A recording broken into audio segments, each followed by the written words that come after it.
So you're doing up my tailgate brats, but you're wondering which should I serve as a side dish. I got you covered. This is really basic. I got some pre-sliced peppers, they're red, yellow, orange, and green. Pick those up at the grocery store, as I say, pre-sliced, super easy. I've got an onion. The first half I cut in long slices for long pieces. The second one I just cut in half. We're gonna go through and just dice that up. And that's gonna give us some slightly smaller pieces to add into that mix. I don't worry about slicing these too thin because they're going to be just a side dish. So we're gonna take all those, we're gonna put them in a cast iron pot. Because again, this is a vegetarian vegan dish, I'm going to put either olive or avocado oil in there, probably avocado. It's got a slightly higher smoke point because I'm going to saute these on the gas grill for probably about an hour.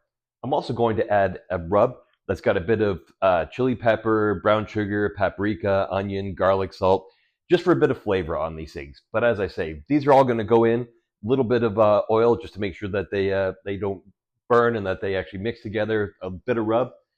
Maybe an hour on the grill, and you've got a side dish. I'll also throw in, or I will cook in a separate pot, some sauerkraut to go with the brats as well. I'll also cook some sauerkraut in a separate pot, and we've got my mom's baked beans as a side dish as well.